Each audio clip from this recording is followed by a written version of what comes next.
Okay, good morning. Welcome to Introduction to Photonics. So, in our last lecture, we were talking about finding ways to manipulate light, properties of light. And before we did that, we said, okay, let's first understand how light propagates through a medium. So, we went through this mass spring model and came up with a picture of how the permittivity or how does a medium respond to a incident electromagnetic wave.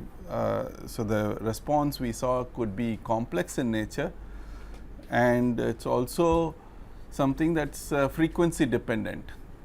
So, we identified that the real part of the permittivity which provides the refractive index of the medium is not constant, and it goes through certain resonances, and at those resonances we saw that the imaginary part actually becomes maximum. So, that provides absorption in the material.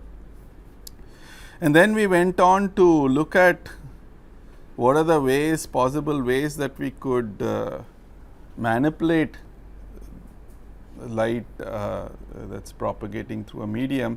And the first one that we were considering is polarization. So, we went through just a brief introduction of what polarization of light means, that we could have linear, circular or elliptical polarization, and then we took the example of two crossed polarizers or rather a polarizer and an analyzer which is rotated around its axis, and we said that actually goes through a cos square function. The transmitted light goes through a cos square function with respect to the rotation angle, and that is what we call as Malus law. And one example of this where this could be useful, we said, was in liquid crystal displays, and we said liquid crystal displays are such that when you apply a voltage, it rotates the polarization of light, and then your analyzer could be set such that the rotation corresponds to maximum transmission. Right. So, initially you may not have any transmission, but upon a voltage to this liquid crystal cell, you could rotate the polarization and you can maximize the transmission. So, you can turn light on and off in a voltage controlled manner with this principle. So, we will move along today, and we will consider ways of manipulating the polarization of light itself. So, let us look at how to change the state of polarization of light. So, is it possible to convert, say, linear polarization to circular polarization, or can we rotate the polarization of light? So, if you have a linear polarization at a particular angle, can you actually rotate it to 90 degrees and so on? So, how to change the state of polarization of light? To do that, what we need to consider is a birefringent medium. So, what do I mean by a birefringent medium? So far, in most of whatever we have considered, we said that our the response of the medium to a electromagnetic wave is isotropic in nature. So, what does that mean? If it is isotropic, then if you say this is Nx refractive index and this is Ny, for isotropic medium, Nx equal to Ny and equal to Nz if Z is the direction of propagation, So, the refractive index is the same everywhere. but a birefringent medium is actually an anisotropic medium, in which case Nx is actually not equal to Ny. Okay. So, when Nx is not equal to Ny, the light that propagates through that material, depending upon the polarization of the light, whether it is oriented along the x direction or y direction, it is actually going to go through a different phase change, or it is actually going to go at a different velocity, right. So, what happens in those cases? There is some interesting propagation principles that we can study with this sort of material. So, if you go back and look at once again an isotropic material, say this is along the x direction. So, x and this is y direction, and if we consider the refractive index, the refractive index is uniform everywhere. So, that refractive index we can call as N naught, NO. Okay. And in this sort of a case, if we consider a wave vector like this, okay, a wave vector will be supported by certain electric and magnetic fields, right. So, let us say the magnetic field is perpendicular to that. So, the electric field will be perpendicular to both the magnetic field and the direction of propagation. And if you consider the displacement vector, which is epsilon times E, that will also be in line with the electric field. So, both of them are parallel to each other, and in this sort of a case, if we look at both the k vector as well as your pointing vector, your pointing vector denotes the direction of energy propagation, right. So, the k vector and the pointing vector are the one and the same. That is what you have been looking at all along in electromagnetics and so far and photonics also. So, they are all lined up with each other. Okay. So, this is for a isotropic medium, but when you consider a anisotropic medium, okay, the refractive index is not the same everywhere. Okay. So, the refractive index would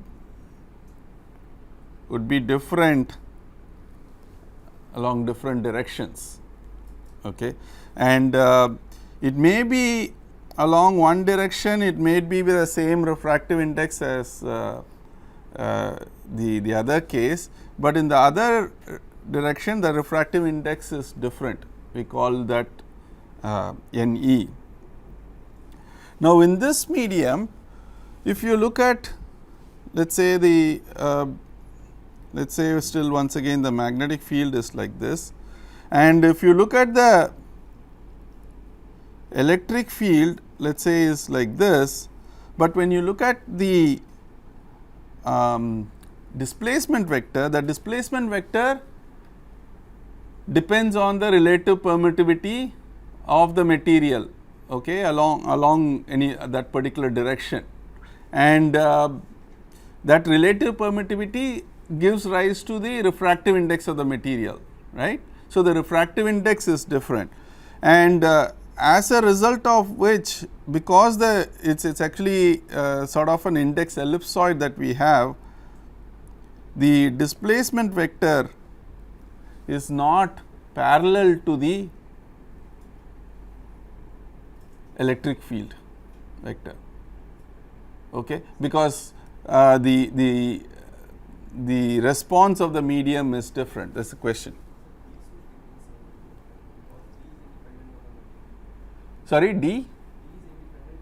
No, so the question is, isn't the D independent of the material? D is defined as epsilon times E, right, and epsilon is epsilon naught epsilon r.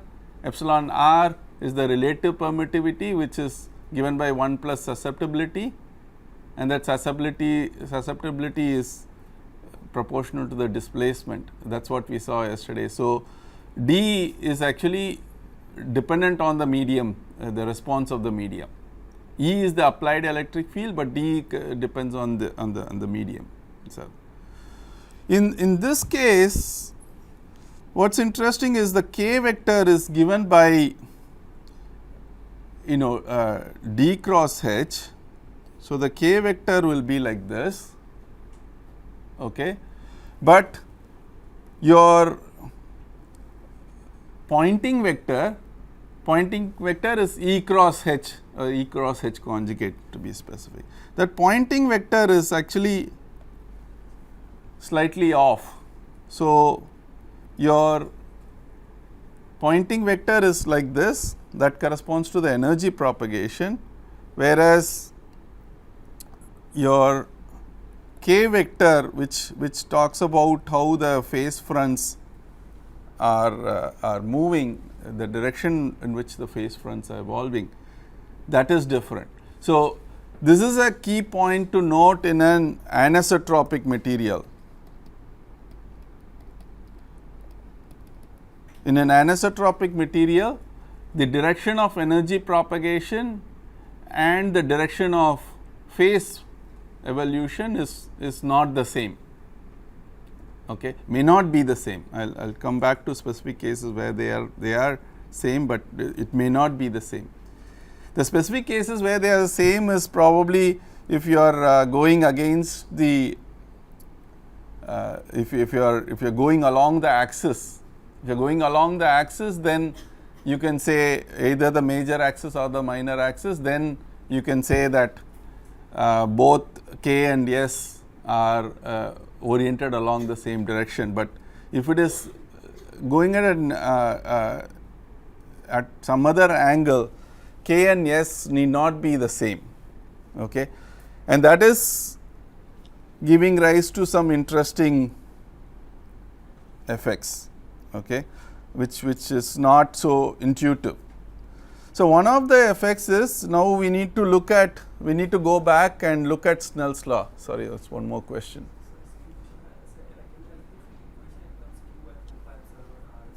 Okay.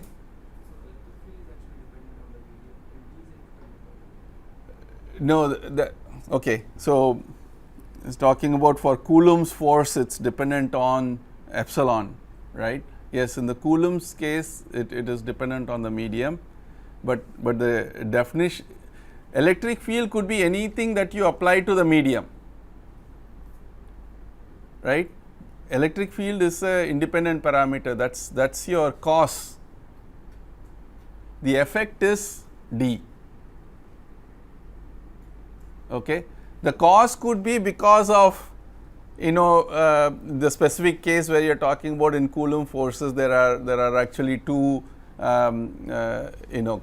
charges that are interacting, and the force between them we define by the Coulomb force, and that Coulomb force may be dependent on epsilon, okay. Please do not confuse that with what we are talking about here. Here we are talking about an electromagnetic wave being the excitation, and the response of that medium is quantified through D, which is again quantified through epsilon r. Was there some other question? Okay. So, let us actually revisit Snell's law.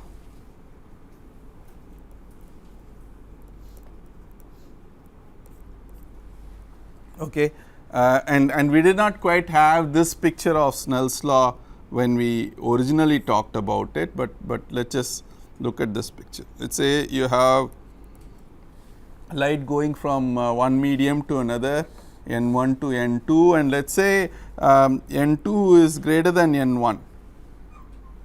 So, in this medium, if I define the constant phase fronts, and let us say my normal is somewhere over here. If I define the constant phase fronts, then in this medium, that is actually a spherical wave front, right. If you have a point excitation, then the wave actually spreads out in a spherical manner, right. It's an isotropic material, right, this first material. And let us say to start with that the second medium is also an isotropic medium. So, in that case also you expect to have a sphere, but in this case the sphere will have a larger radius because n2 is larger, right. So, this wave the k value, the momentum actually is larger in that case. Now, if I have a wave that is incident on this medium at an angle, let us say theta 1, okay. How do you figure out theta 2? You basically say, okay, this is going to have a component along the surface, that's what you call as a tangential component. So, the tangential component on both sides have to be equal. So, which means that if I project this to the second medium, then you have where it meets this this constant phase front, right, that defines your theta 2. Okay. So, you write this as k1 sin theta 1 equal to k2 sin theta 2, okay, and because those represent the tangential components, and then that gives you sin n1 sin theta 1 equal to n2 sin theta 2, right. That is the Snell's law that we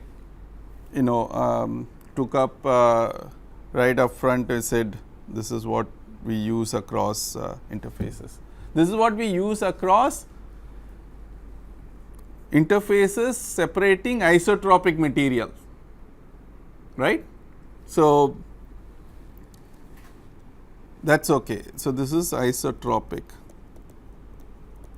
material. Now, consider the same for a anisotropic material. So, you still have N1 representing an isotropic material, but N2 now is characterized by two different refractive index, right. You can have N2O, which corresponds to an ordinary wave, okay, and you also have N2E, which corresponds to an extraordinary wave. Meaning, if in one direction it is seeing just an index an isotropic material, that corresponds to an ordinary wave, but now we have this other case that in the other direction it might have a different refractive index, and in that direction you would actually have this extraordinary wave come into the picture. Okay. So, if you draw the phase fronts once again,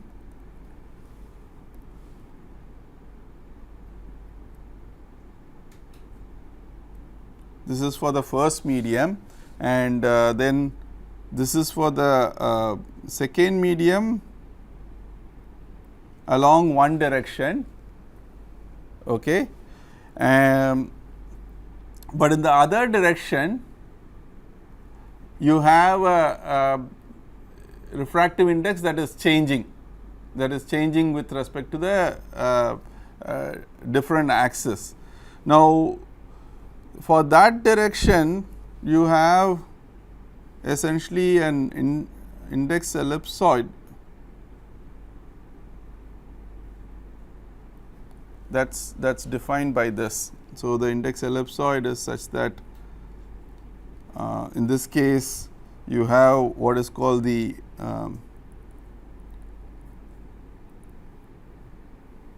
optical axis. The optical axis in this picture corresponds to the vertical line. Okay, it's the optical axis will be perpendicular to the direction of the extraordinary refractive index. Okay. So, let us say the optic axis is like this. So, my extraordinary index at this point is corresponds to NE. So, in this case, if you do the same thing that we did before, right, you have basically a wave that is incident to this material. So, you project the tangential components, you find that the tangential components, it meets this phase front at two different points in two different directions. So, in this case you have one wave that meets one wavefront in one direction. Okay. That we can call it as this angle we can call theta 2 O. Okay. But there is one more in the perpendicular axis. Okay. The perpendicular polarization sees a different medium effectively.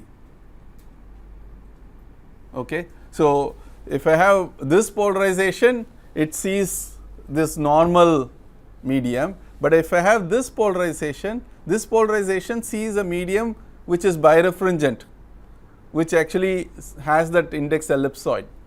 Okay. So, that medium will satisfy Snell's law in a different manner.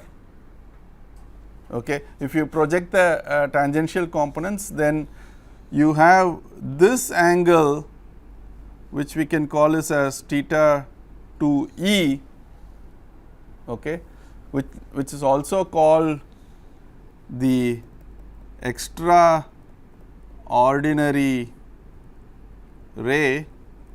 So, this is called the ordinary ray because it acts in the same way as you would expect any birefringent material to respond, any isotropic material to respond, that is called an ordinary ray. But the perpendicular polarization will actually correspond to this extraordinary ray. Okay. So, the orthogonal polarization will correspond to the extraordinary ray. Okay. So, you have one ray hitting that one wave hitting that interface, and that actually gets split into two waves, okay, each of them having a different direction. Okay. You understand that? Now, of course, if you have a case where the optic axis is like you take a material and you define the birefringence. So, you say okay, in this axis is N naught, in this axis is N naught, in this axis is N E. Okay. It is up to you as to how you cut that material. So, the optic axis is defined, and then depending on how you cut that material will have an interface like this. Now, to give you an example, you can cut the material such that that interface where you are cut corresponds to your optics axis. So, it's basically parallel to the optic axis, right. Both the optic axis and how you are cut are essentially parallel to each other. Let us see how things work in this case. In this case, you basically have your ordinary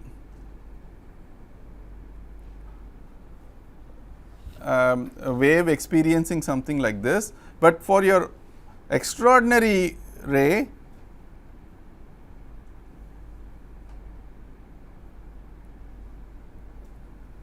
that will be something like this, right. It will see a different refractive index, but in this case, quite interestingly, if you look at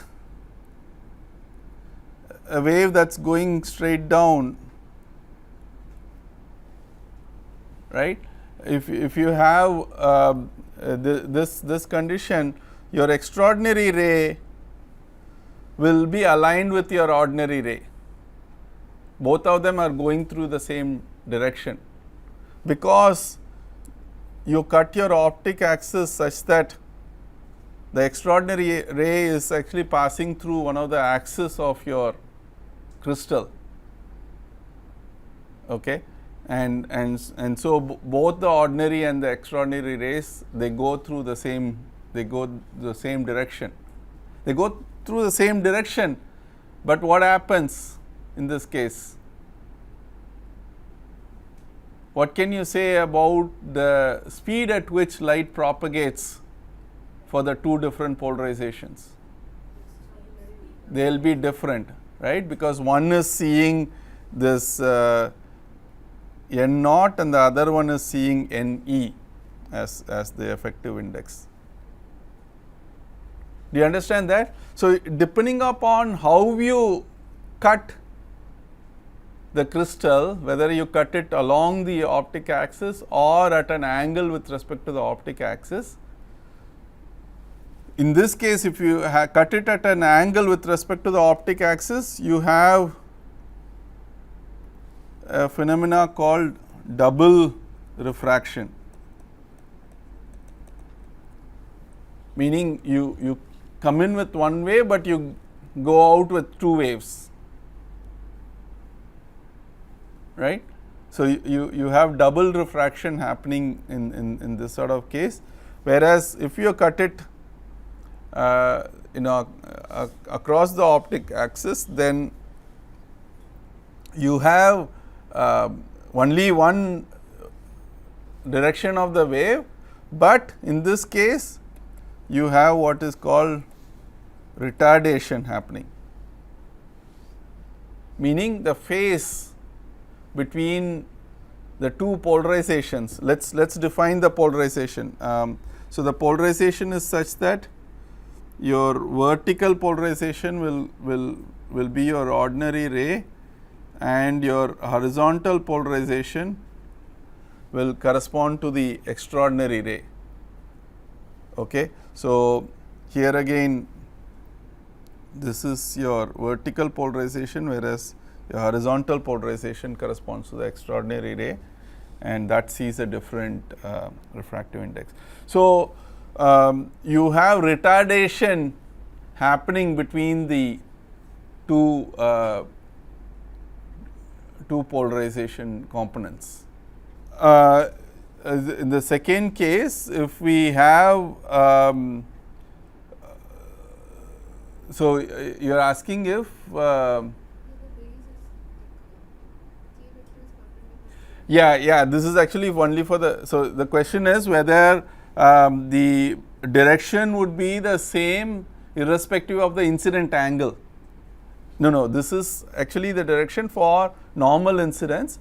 If you have for oblique incidence, you have to go back to this picture and then say, okay, where does the the tangential components, where does the momentum matching happen and you draw that line corresponding to that, you will actually find that it corresponds to two different points at which they meet. So, you will have double refraction for the case of oblique incidence.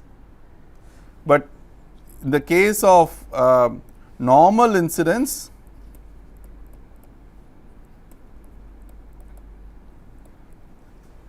and if the optic axis is aligned with the thing, so that the ordinary and extraordinary refractive index, they are different, but the orientation is actually the same, then you have this retardation. You do not have double refraction, but you have retardation. Now, you may want to ask, what happens if you have normal incidence, but your optic axis is at an angle with respect to the interface? What do you think will happen?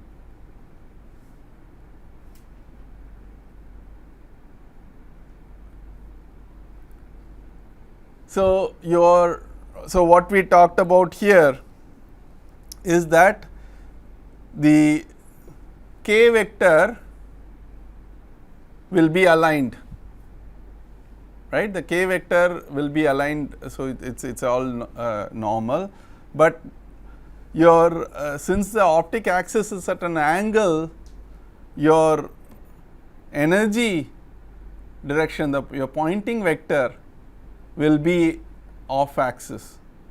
So, in the case where you have normal incidence and the optic axis not aligned like this, optic axis making an angle with respect to the interface, you would still see double refraction.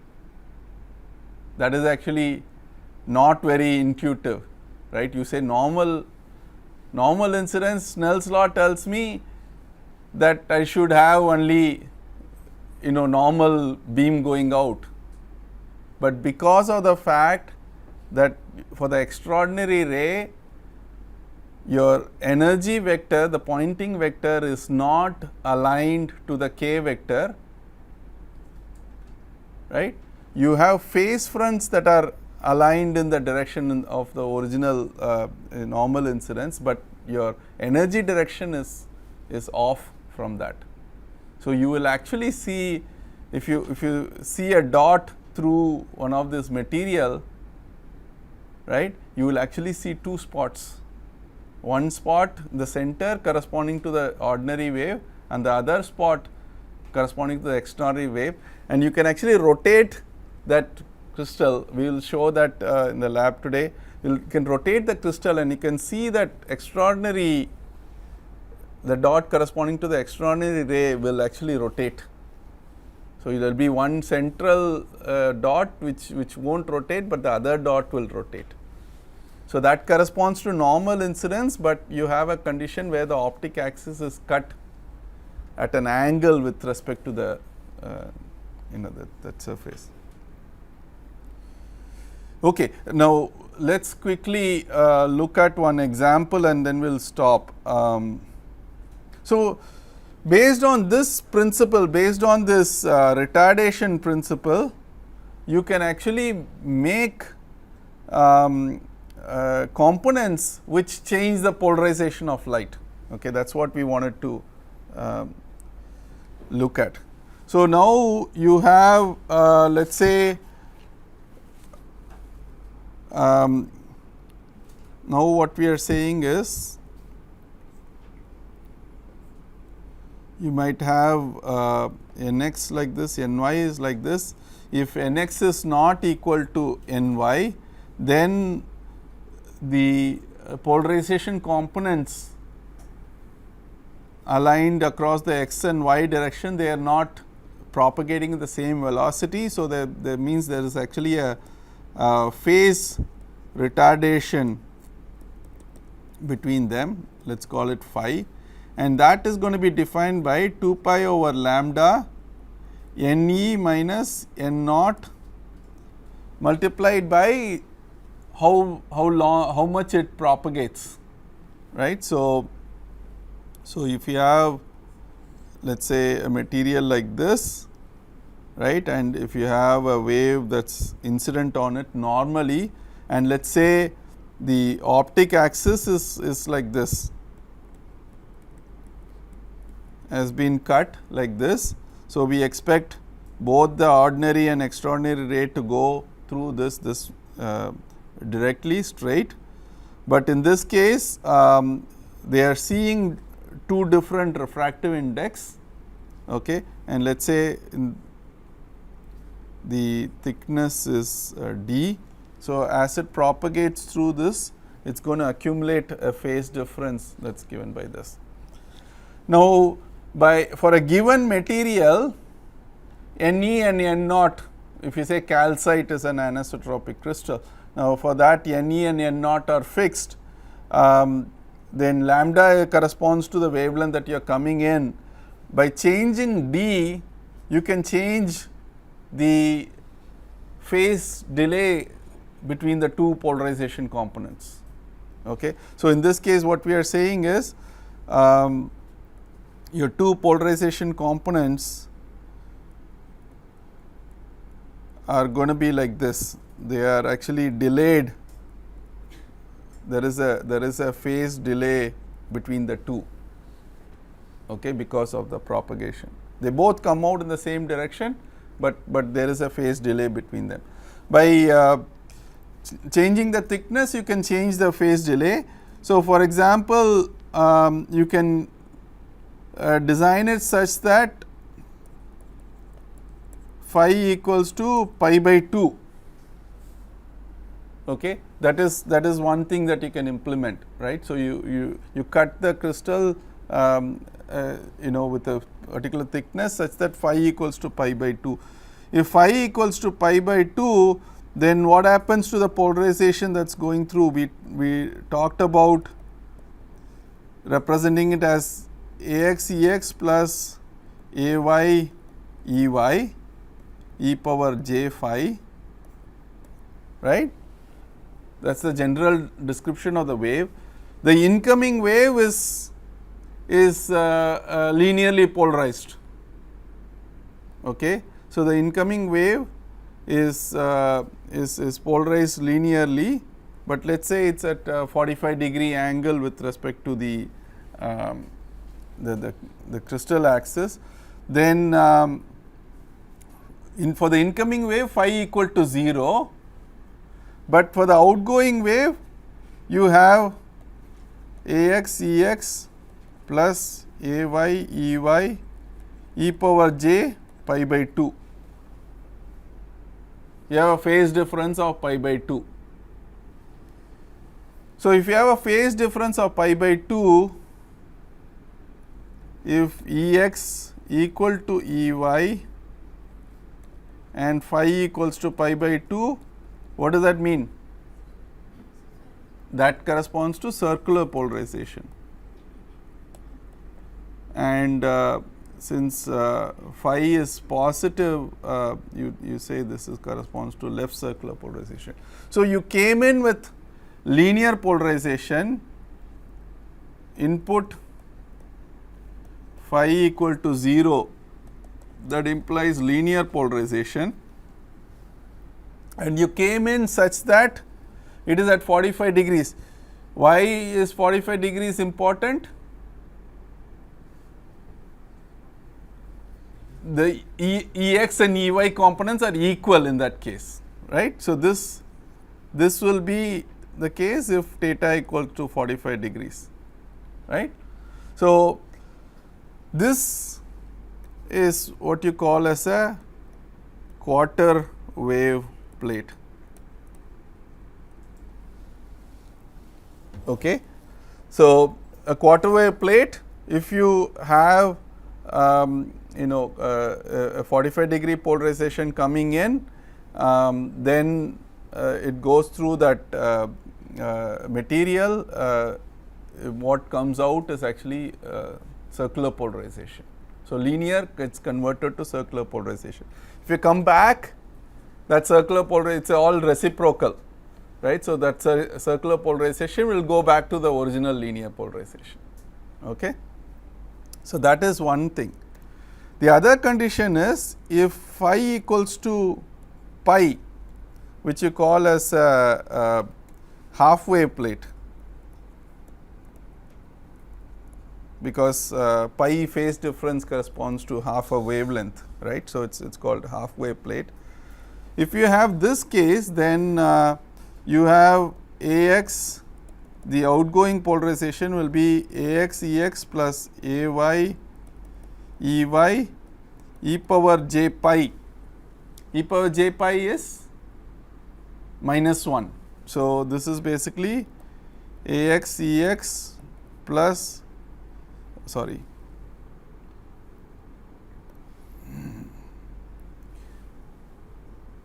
minus Ay Ey.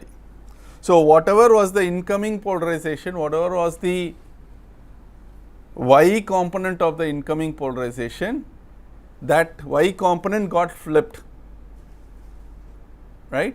So, when we look at that, so we will say that okay, if you have your x and y, let us say you have a linear polarization like this, then the x component remains the same, but the y component will get flipped, right. So, what you will have is a polarization that is,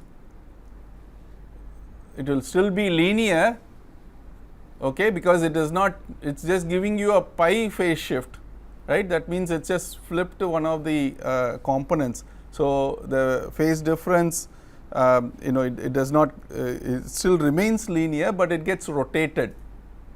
Okay. In this case, if what you will find is if theta is your incident angle, you will find that it gets rotated by 2 theta. The output will be rotated by 2 theta. So, this is actually you can call this as a polarization rotator. Okay. So, half wave plate can be used as a polarization rotator. You put a half wave plate between 2 crossed polarizers. Okay.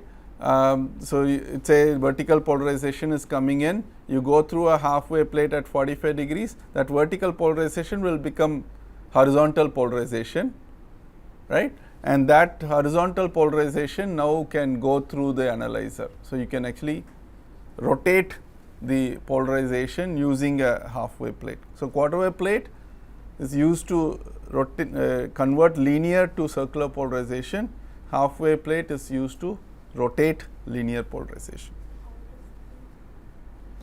So, I mean if you consider theta equals to 45 degrees, that is the easiest example, right. If you say 45 degrees, then this will be the mirror image of that along the y axis. So, you will find that that corresponds to a 90 degree rotation. Okay. So, that's what we are talking about. So, we are out of time, so let us stop here.